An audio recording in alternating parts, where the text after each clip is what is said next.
Hi, this is Mr. Roller Paul with a new up-and-coming buddy build with Greg Riley, and we're going for the Soviet armour vehicle this time, which is the SU152 self-propelled heavy howitzer. He is building an SU, but I can't remember which one it is, so I don't think it's exactly the same in this way, in any shape or form, but you'll soon find out when he does his introduction as well. So anyway, this kit number is made by TRUMPETER, and it's in 1/35 scale, and the kit number is 01571.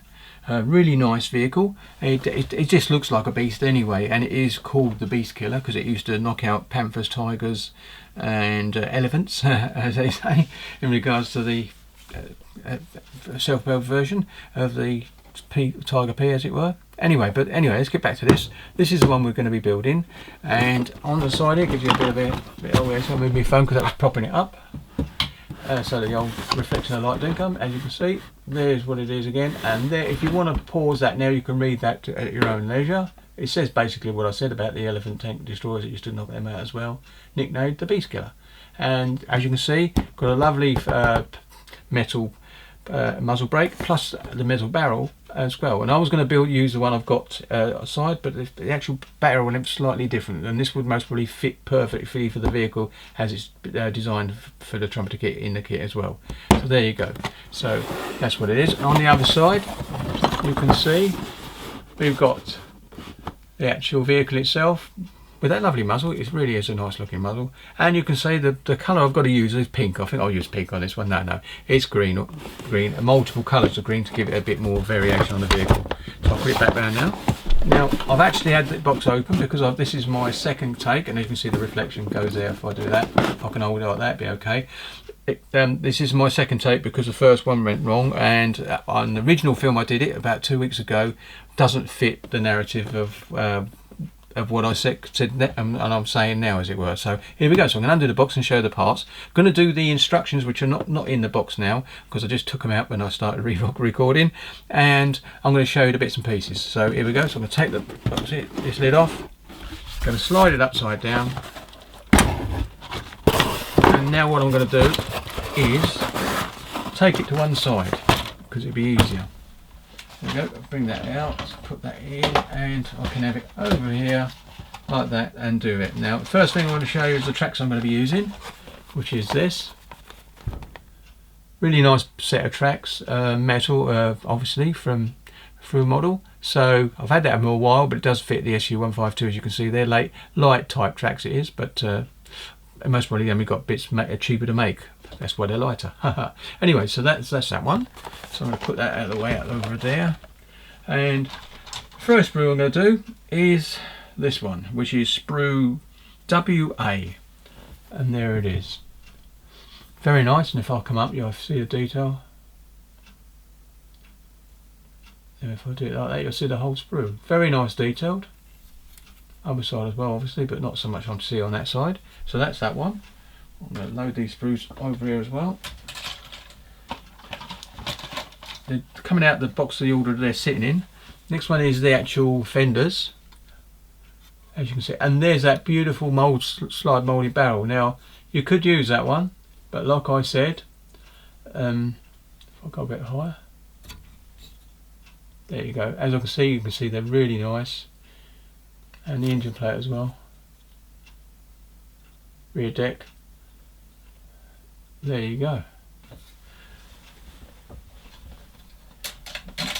Next bit. Oops, that's it. It's gone on the floor. I'll pick that up later. In fact, I'll pick it up now.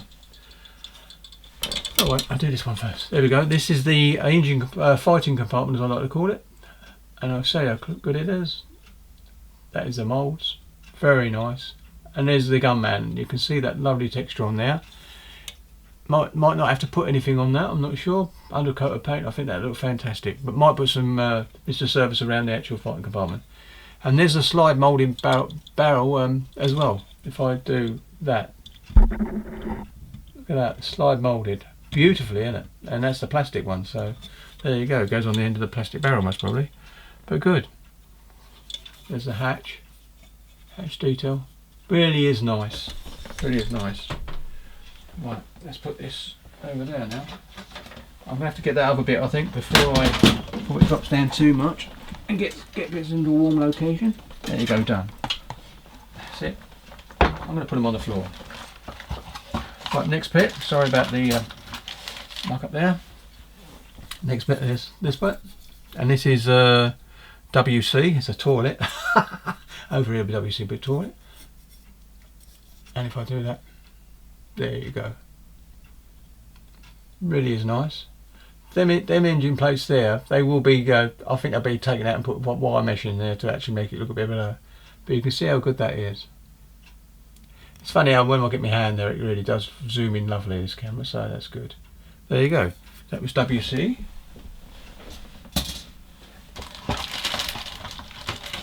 This is a repeat sprue from the other one, and this is WA again, but I'll just show you, just to show you it's the same. It does look nice, and the sprockets are really well detailed as well. There you go.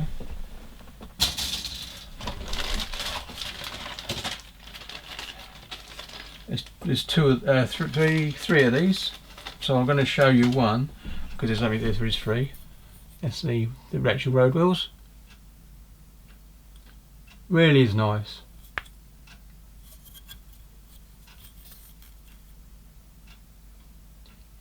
WD. That's it. And then we got what I thought was going to be a bit dodgy for the building, because I thought it was going to the hole was going to be built up as to fix some spokes, but it's not. It's actually got a hole, solid hole, and then these are plates that go on the side. If I hold that nice and steady like that, there you go. Really nice detail. These are the outside parts. As you can see, the outside, the inside is pretty flat. Not much in there, but you can see what I mean. It is really nice. Really good detail.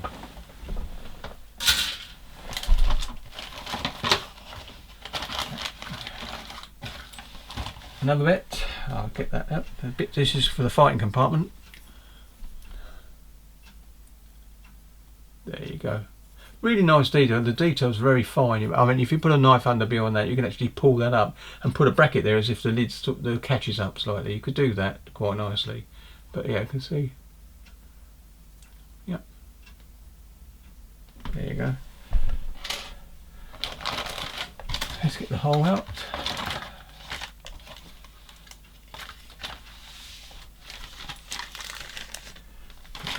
This is the hole.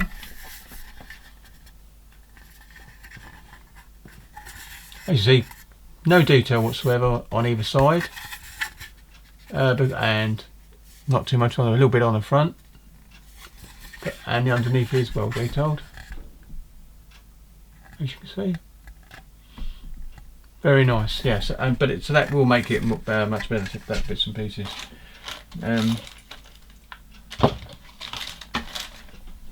This is the. I made a bit of a slight mistake. This is the metal barrel. That slide moulded muzzle brake goes on the end of this, so that'd be okay. And I might even do and drill the hole out, so it's actually got a bit of an actual barrel with a hole in it, because I think that makes more sense to me. These are the tracks that we've got a couple of bits of a bit of copper wire that actually cuts into two to actually make the actual towing cables. These are the tracks. I'm not going to take them out of the packet because I most probably won't use them, but even then you can see how good they are. And this is the other side of them, and I can't see any moulding parts. I think it's just the connections. You've got to clean those up. So if you wanted to use those, you could, and who knows, I might do it anyway, I'm not sure. But to be honest, it's easy to do the throughs because I'm going to put all these little location bits on the side. So no, so I won't be using them, but I'll be keeping the spare. So that's that, and that's that, and that's that. So that's really all that's in the box. So now we can actually take a look at the colour drawings. This is the actual art that comes with it, and I'm going to zoom down a bit now.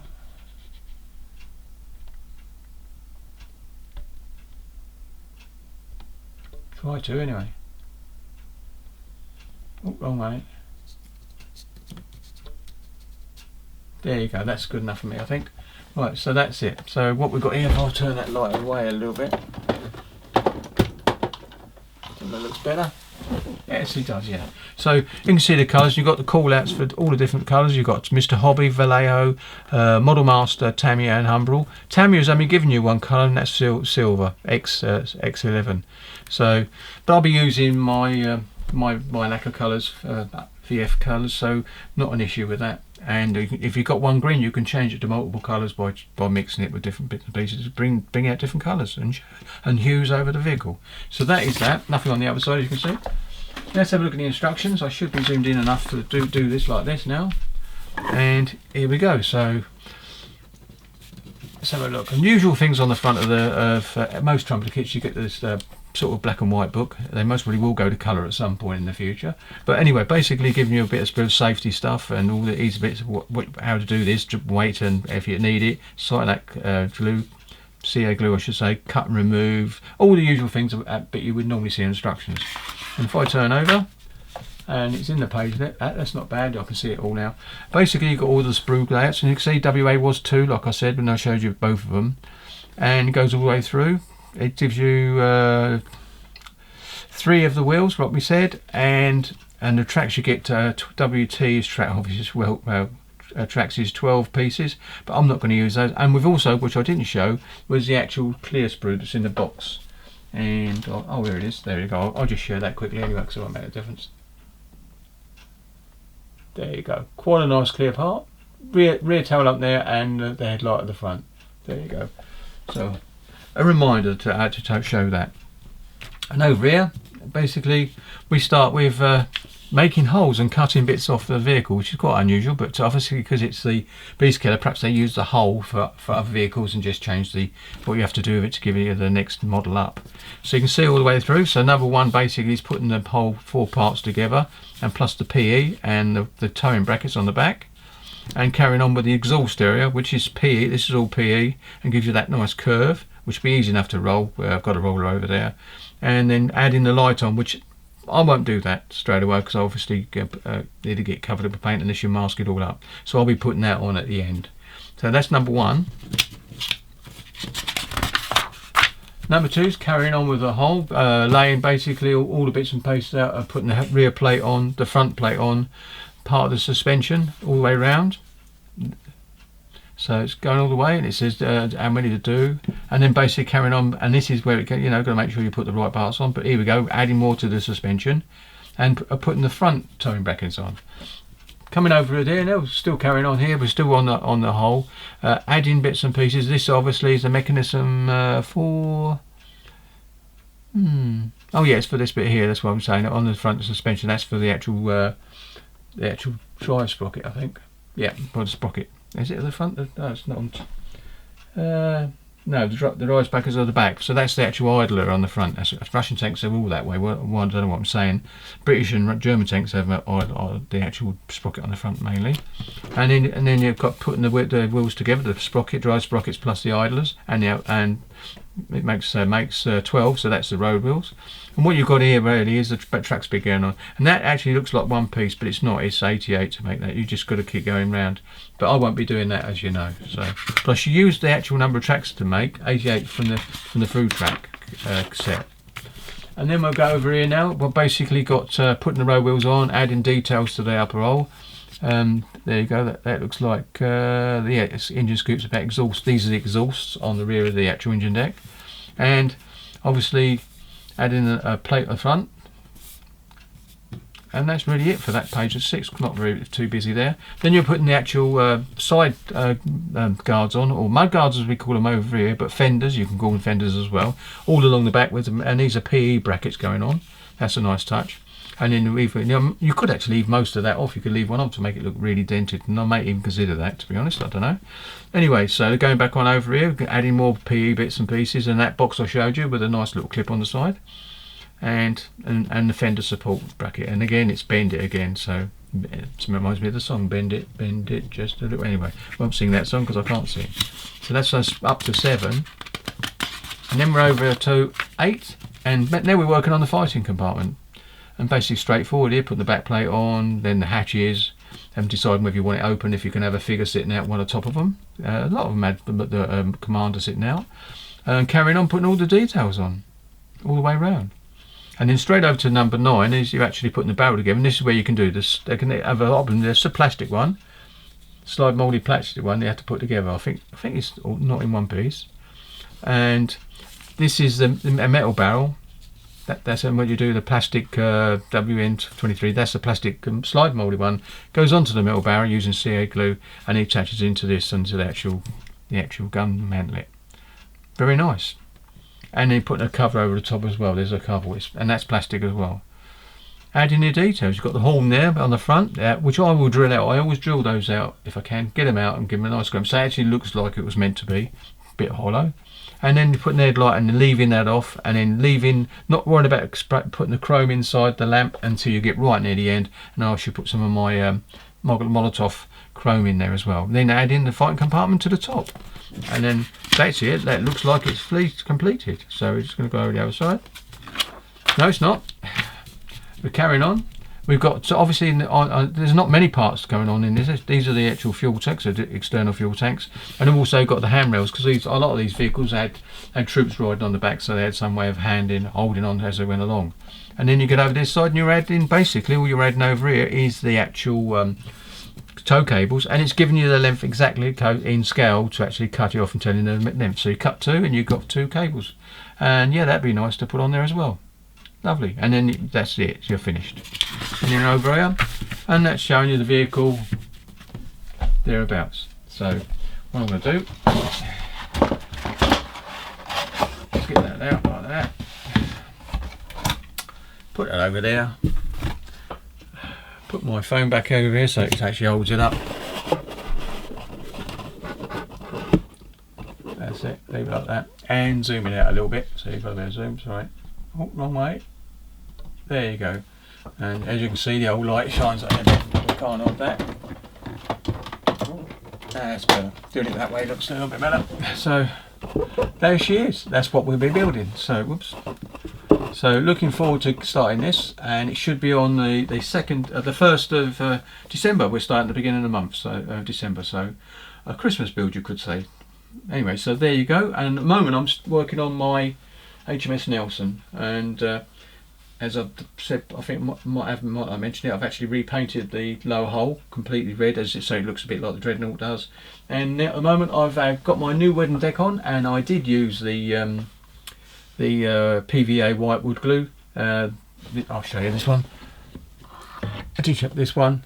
Basically painted it onto the deck area, painted it underneath the sticky area very thinly, and then stuck it on, and that gives you the best of both worlds. And to be honest, it went down really well, and I'm really pleased. I did have to make up a little cut. Well, when I do the proper update on it, I'll actually explain what I had to do to make the bits line up lovely at the back as well. So yeah, so it's not bad at all. That's it. Right then, so that's the end of this serving, and I'm looking forward to this build immensely, and I'll catch you on the next update. And thank you very much for watching, and thank you for all my subscribers and any just casual viewers. Thank you very much for looking in. Happy modelling.